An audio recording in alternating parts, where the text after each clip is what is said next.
session l'année prochaine. Oui, bien c'est tout le temps bon, de toute façon. Seulement, il n'y avait pas le... C'est bon, il passe à des Dans le fond, on a deux résolutions, M. Francis, je savais que vous en avez deux. Les deux résolutions à dire avant que Émilie arrive. OK.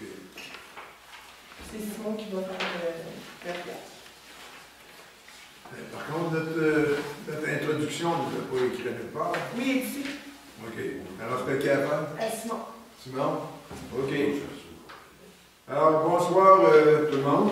Bienvenue à la séance extraordinaire du lundi 25 avril. Pour débuter, on va donner la parole à M. Trépanier.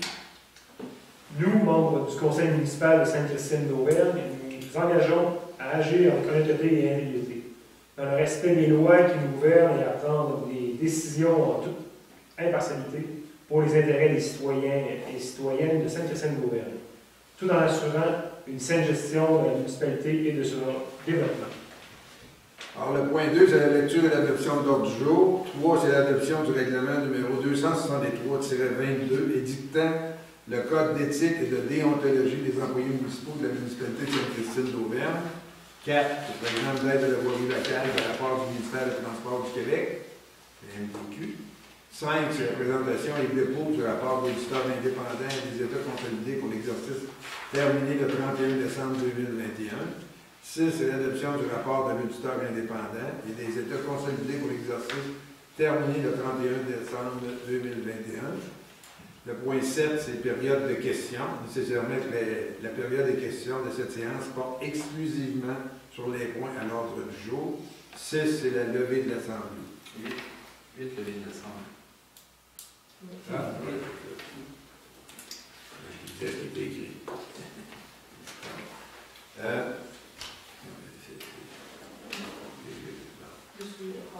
OK, c'est M. Paquette qui a proposé, merci. Alors, maintenant, il est constaté que l'avis de convocation a été dûment signifié à tous les membres du Conseil et la mention en est faite au procès-verbal. L'adoption du règlement numéro 263-22 édictant le code d'éthique et de déontologie des employés municipaux de la municipalité de Sainte-Christine d'Auvergne, attendu que la loi sur l'éthique et la déontologie en matière municipale, le LEDMM, sanctionnée le 2 décembre 2010, a créé l'obligation pour toutes les municipalités locales d'adopter un code d'éthique et de déontologie qui énonce les principales valeurs de la municipalité en matière d'éthique et les règlements qui doivent guider la conduite des employés.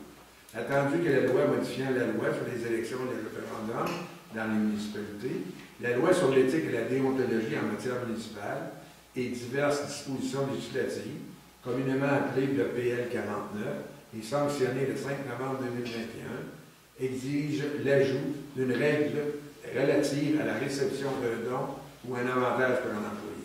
Attendu que, conformément à l'article 18 de la LEDMM, toute décision relative à l'adoption du code d'éthique et de déontologie est prise par un règlement.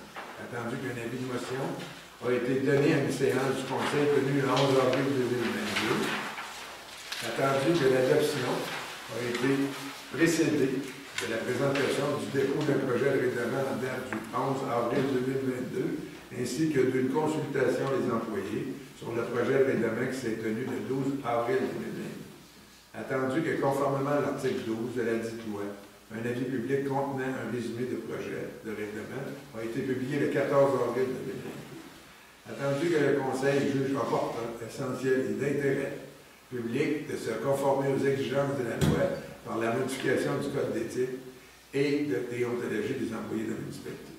En conséquence, il est proposé résolu que les membres du Conseil adoptent le règlement 263-22 édictant le code d'éthique et de déontologie des employés municipaux de la municipalité de Sainte-Christine d'Auvergne.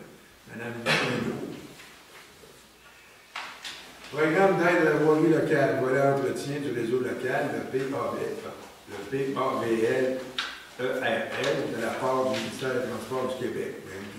Considérant que la municipalité de Sainte-Christine d'Auvergne a reçu un montant de 82 042 dans le cadre du programme d'aide à la voirie locale volet entretien du réseau local PAVL pour l'année 2021, considérant que la municipalité doit attester la véracité des frais encourus et qui l'ont été sur des routes locales de niveau 1 et 2.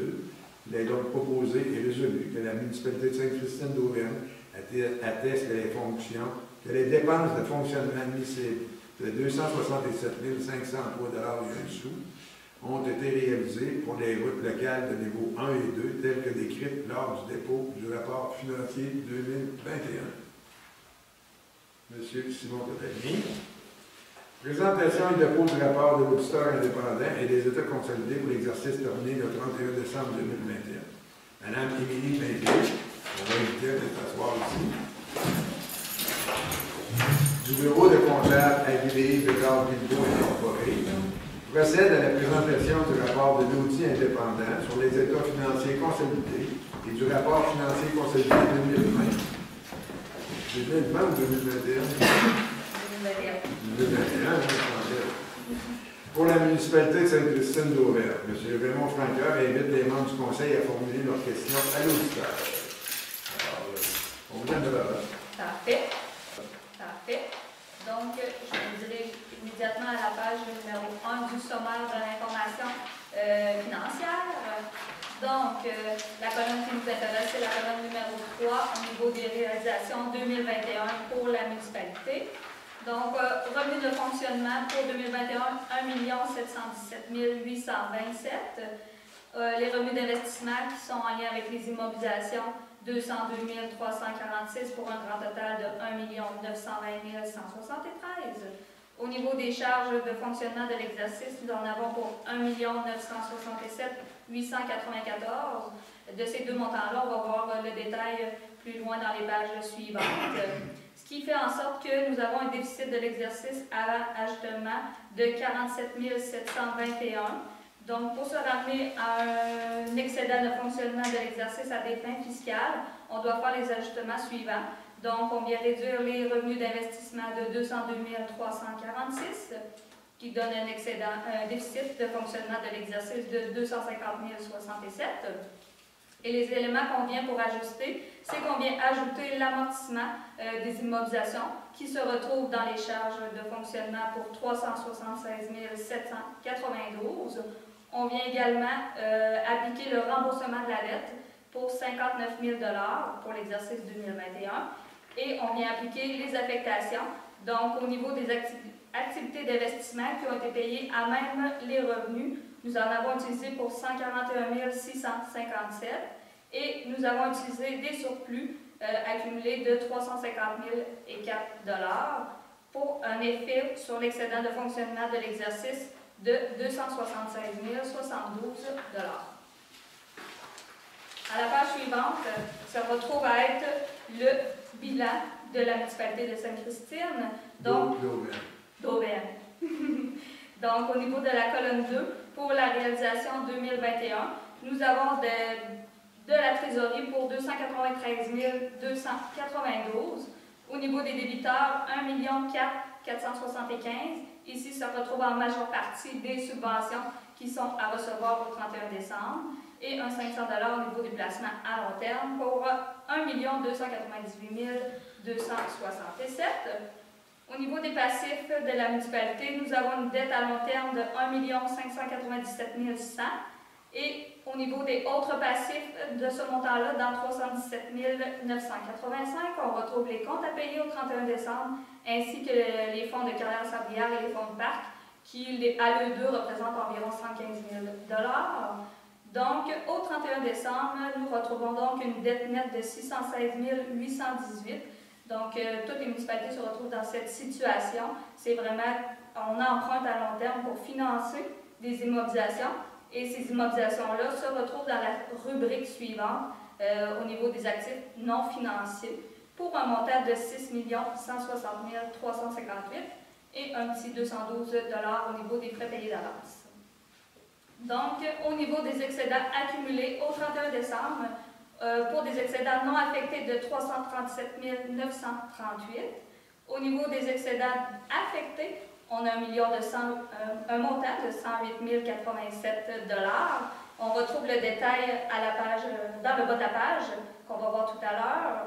Et au niveau des investissements nets dans les immobilisations, on a un montant de 5 097 727 qui se trouve être le total des immobilisations moins les dettes, pour un grand total d'excédent de 5 543 752. Donc, le petit tableau à la page, dans le bas de la page, c'est vraiment le montant, les montants éclatés au niveau des montants qui sont affectés. Donc, l'équilibre budgétaire, c'est le montant qu'on a été utilisé pour le budget 2022, un montant de 10 706. Ensuite, on a plusieurs petits montants affectés au niveau de la bibliothèque, réseau d'égout, de divers. Et les montants les plus importants au niveau de la provision, au niveau de l'assainissement des eaux, on a un affecté de 42 905. Et au niveau de la corporation de développement, la municipalité a réservé un montant de 40 000 également, pour un grand total de 108 087 $. Donc, à la page suivante, je vous emmène tout de suite au tableau en bas de la page qui se trouve être le détail éclaté des revenus consolidés au 31 décembre. Au niveau de la municipalité, ce qui nous intéresse, c'est la troisième colonne, la réalisation 2021. Donc, pour ces revenus de fonctionnement de 1 717 827 qu'on a vu tout à l'heure, c'est réparti au niveau de la taxe 1 351 214. Compensation tenant lieu de taxe de petit 740 $ pour les temps publics. Au niveau des transferts, on a reçu 111 693. Services rendus, 24 555. C'est surtout des revenus en lien avec les loisirs. Ensuite, imposition de droits, amendes et pénalités pour 198 281. Dans ce poste-là, on retrouve les droits de mutation, entre autres. Et au niveau du poste haute, 31 344. Et au niveau des revenus d'investissement, pour un montant total de 202 346, on a des montants en lien avec les subventions de la TEC, entre autres, pour 124 217, et un montant autre de 78 129 en lien avec des assurances encaissées, pour un grand total de revenus de 1 920 173. Et l'avant-dernière page, au niveau des charges, ici on retrouve le détail complet des charges de fonctionnement de l'exercice 2021 pour un grand total de 1 967 894, ce qui se détaille au niveau de l'administration générale de 417 544, au niveau de la sécurité publique, au niveau de la quote-part de la police, 121 390, la quote-part au niveau de l'incendie, 111 379, et le poste haute, là-dedans, on retrouve entre autres les dépenses en lien avec la sécurité civile pour 6 576.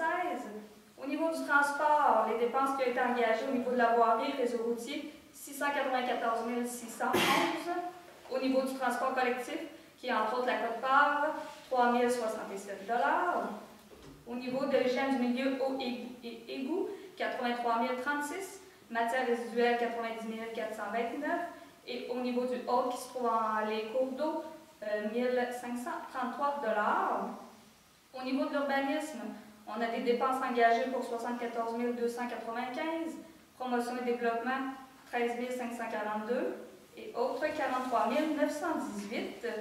Et pour terminer, au niveau de la loisir et culture, on a engagé des dépenses pour 260 915, et on retrouve les frais de financement qui sont les intérêts sur la dette de 47 659, pour un grand total de 1 967 894 au grand total. Et la dernière page, c'est seulement le détail au niveau des sources de financement qu'on retrouve avec les immobilisations qui ont été réalisées au cours de l'exercice 2021. Donc, les immobilisations qui ont été faites au courant de l'exercice, 353 765. Pour payer ces dépenses-là, la municipalité a reçu un revenu d'investissement de 202 346 au niveau des transferts qu'on a vu tout à l'heure. On est allé utiliser des revenus de fonctionnement pour 141 657 et on est allé utiliser des surplus accumulés dans le passé de 9 762 $. Alors, pour l'adoption du rapport d'auditeur indépendant des états consolidés de l'exercice terminé le 31 décembre 2021, il est proposé et résolu que les membres du Conseil adoptent le rapport de l'auditeur indépendant les états consolidés ou l'exercice terminé le 31 décembre 2021, tel que présenté le 25 avril 2022. Monsieur Leclerc. Alors, il n'y a pas de questions nécessairement. Il reste à lever l'Assemblée. Monsieur Laugier.